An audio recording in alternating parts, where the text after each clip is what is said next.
Domain number 2 का दूसरा module है 2.2 थ्रेट वेक्टर्स एंड अटैक्स। उसके अंदर हम आज ऑपरेशनल थ्रेट वेक्टर्स को देखेंगे, लेकिन इसे कवर करने से पहले आपको थ्रेट एक्टर्स के बारे में पहले पता होना चाहिए, जो कि हमने पहले भी बात की थी। थ्रेट वेक्टर होता है कोई भी नॉन अटैक वेक्टर जो कि किसी भी सिस्टम को या उसकी किसी भी पोटेंशियल वनरेबिलिटी को एक्सप्लॉइट कर सकता है। अब बहुत सारे पोटेंशियल कॉमन थ्रेट वेक्टर्स होते हैं, जिसके अंदर आपकी ईमेल्स हो सकती हैं, फ़िशिंग ईमेल्स हो सकती हैं,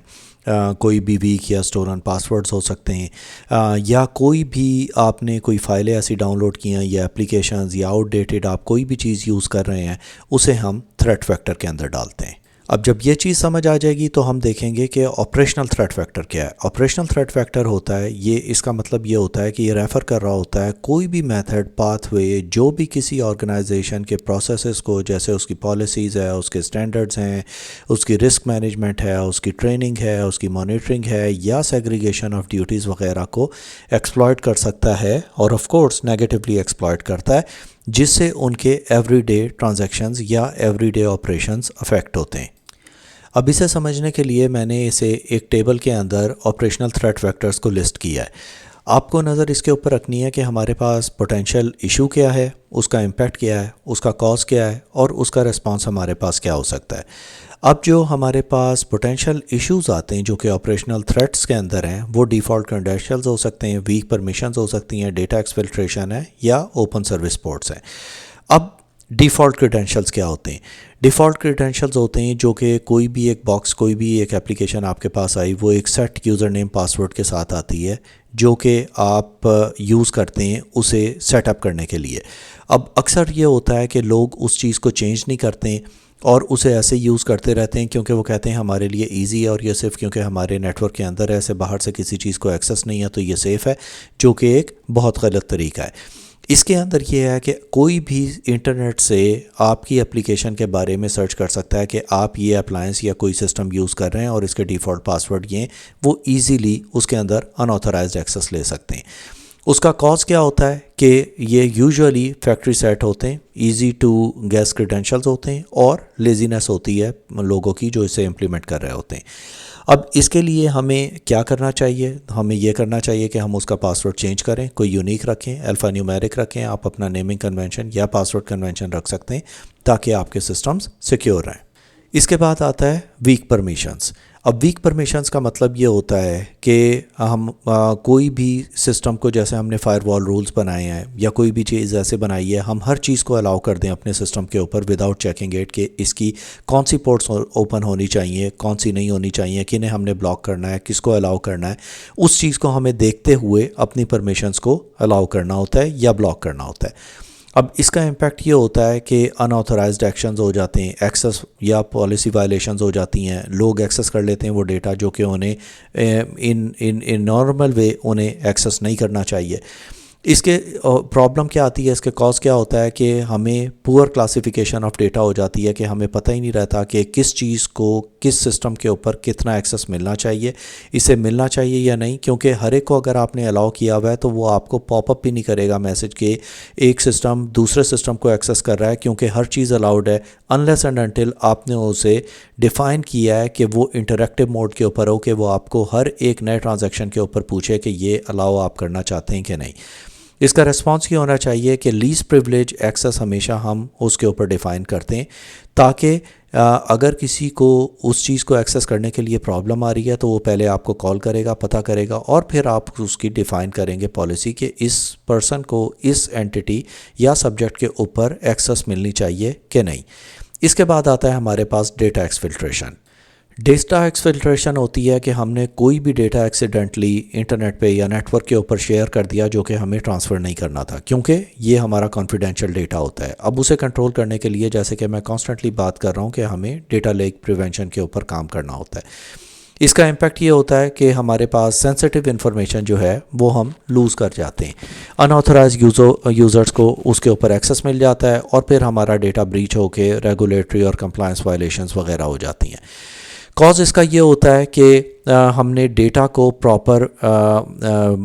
लेबल नहीं किया हुआ था, उससे इनसाइडर थ्रेट भी बढ़ गया, मेलवेयर भी हमारे पास आ सकते हैं, और किसी भी यूज़र को पता नहीं लगता कि कौन सा डेटा हमारे पास इंपॉर्टेंट था, किसे हमने क्लासिफाई किया था कि ये कॉन्फिडेंशियल है, हाईली कॉन्फिडेंशियल है या क्लासिफाइड है, ताकि हम उस चीज़ को उस तरह देख सकें। अब इससे हमारे पास एक और प्रॉब्लम आती है जो कि हम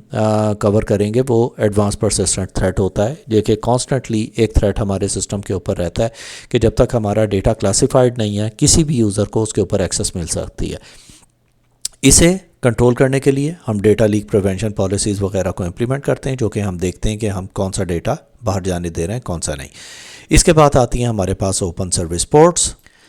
ओपन सर्विस पोर्ट्स होती हैं जो कि कोई भी सर्विस पोर्ट हैं, जैसे अगर आप कोई डेटाबेस यूज़ कर रहे हैं, वो एक पोर्ट के ऊपर एक्सेस कर रहा होगा तो आपको सिर्फ वही पोर्ट अलाउ करनी है, आप बाकी सारी पोर्ट्स अलाउ नहीं करते। इम्पैक्ट इसका ये होता है कि हमारे पास अटैक सरफेस खुल जाता है, क्योंकि अगर हमने सारी पोर्ट्स ही अलाउ की हुई हैं और हम ब्लॉक ही कुछ नहीं कर रहे हैं तो कोई भी हमारे सिस्टम्स के ऊपर उन ओपन पोर्ट्स के थ्रू हमारे सिस्टम को एक्सप्लॉइट कर सकता है। कॉज इसका ये होता है कि हमारे पास बहुत सारी अननेसेसरी सर्विसेज चल रही हैं जो कि आप नहीं चाहते कि लोग उसे एक्सेस करें, लेकिन आपने ओपन छोड़ी भी है कि ठीक है हमारे ऊपर कौन अटैक करेगा। सबसे बुराई यही होती है क्योंकि आप समझते हैं कि आप सिक्योर हैं, actually you are not secure. Response उसका ये है कि हम अननेसेसरी जितनी भी पोर्ट्स हैं उसे हम रिस्ट्रिक्ट करें, हम किसी किस्म के पोर्ट स्कैनिंग को ब्लॉक करें, हम पिंग जो बिला वजह नेटवर्क के ऊपर आ रहा है उसे ब्लॉक करें। हम इस चीज़ को मेक श्योर करते हैं कि कोई भी जो बंदा आपके सिस्टम के बारे में कोई भी इंफॉर्मेशन लेना चाह रहा है उसे किसी भी तरह के स्कैनिंग टूल्स के थ्रू ये नहीं पता लगना चाहिए कि आपके सिस्टम्स के ऊपर कौन सी एप्लीकेशंस, कौन सी पोर्ट्स ओपन हैं, कौन सी ब्लॉक्ड हैं, कौन सी सर्विसेज चल रही हैं, इसके बारे में उसे कोई इन्फॉर्मेशन नहीं मिलनी चाहिए। इसके बाद हमारे पास आते हैं मज़ीद 4 कैटेगरीज जो कि लेगेसी सिस्टम्स एंड सॉफ्टवेयर है, शैडो आईटी है, अनसिक्योर नेटवर्क है और वनरेबल सॉफ्टवेयर है। अब हम देखते हैं सबसे पहले लेगेसी सिस्टम्स एंड सॉफ्टवेयर। अब लेगेसी सिस्टम्स और सॉफ्टवेयर वो होते हैं जो कि end of life, end of service है। फॉर एग्जांपल आप विंडोज़ एक्सपी या विंडोज़ 7 का भी यूज़ नहीं करेंगे क्योंकि माइक्रोसॉफ्ट ने अनाउंस कर दिया है कि वो end of service, end of life है। इसी तरह आप ओरेकल 6 या 9 यूज़ नहीं करेंगे क्योंकि वो end of service, end of life है। तो आपको कोई भी जो भी ऐसी एप्लीकेशंस है आपको अपने नेटवर्क से निकालनी होती हैं क्योंकि उनके साथ वनरेबिलिटीज़ एसोसिएटेड होती हैं, और जब बाहर लोगों को पता लग जाता है कि ये आप सिस्टम्स यूज़ कर रहे हैं तो वो उनके लिए ईजी टारगेट बन जाता है। जैसे कि मैंने कहा, इम्पैक्ट होता है उसका कि सिक्योरिटी वनरेबिलिटीज़ हो जाती हैं। कॉज है आउटडेटेड या अनसपोर्टेड सिस्टम्स आप यूज़ कर रहे हैं। उनकी एक्सक्यूज़ ये होती है कि क्योंकि हमने ये बहुत महंगा ख़रीदा था, अब हम इसे चेंज नहीं कर सकते क्योंकि हम इस पर हैवीली डिपेंडेंट हैं। अगर आप इस तरह के सिस्टम्स को लेकर चलते रहेंगे तो बाद में आपको इंटीग्रेशन वगैरह की भी प्रॉब्लम आएगी। रिस्पांस ये होता है कि आप कॉन्स्टेंटली अपग्रेड करते रहें अपनी परमिशंस और सारी चीज़ें, सिस्टम्स भी, उसके ऊपर कोई भी पैचेस या कोई भी अपडेट्स आए हैं उसे कॉन्स्टेंटली अप्लाई करते रहें एंड मेक श्योर कि आपके पास सिर्फ अपडेटेड सिस्टम्स अवेलेबल हों जो कि आप कॉन्स्टेंटली अपडेट करके इंटीग्रेट कर सकते हैं अपने नए सिस्टम्स के साथ। अब शैडो आईटी होता है हमारे पास जो कि जो भी हम अपनी एप्लीकेशंस को क्लाउड के ऊपर शिफ्ट कर देते हैं। कोई एप्लीकेशन आपकी ऑन प्रेमिसेस चल रही होती हैं, कुछ क्लाउड के ऊपर होती हैं, तो आपने उसकी परमिशंस उस हिसाब से रखनी होती हैं। आपने इस चीज़ को देखना होता है कि इससे किसी किस्म का आपका डेटा लीक या कंप्लायंस इश्यूज़ ना आए। उसका कॉज ये होता है कि अनऑथराइज्ड एक्सेस लोगों को मिल जाती है। फॉर एग्जांपल आपके पास अगर एक एक्टिव डायरेक्टरी क्लाउड में चल रही है और एक आपके पास रीड ओनली डोमेन कंट्रोलर आपके ऑन प्रेमिसेस चल रहा है या वाइस वर्सा, आपको मेक श्योर करना होता है कि दोनों के बीच में सिंक्रोनाइजेशन हो ताकि आपका डेटा जो आप पॉलिसीज़ इंप्लीमेंट कर रहे हैं ऑन प्रेमिसेस वही क्लाउड पे भी होनी चाहिए,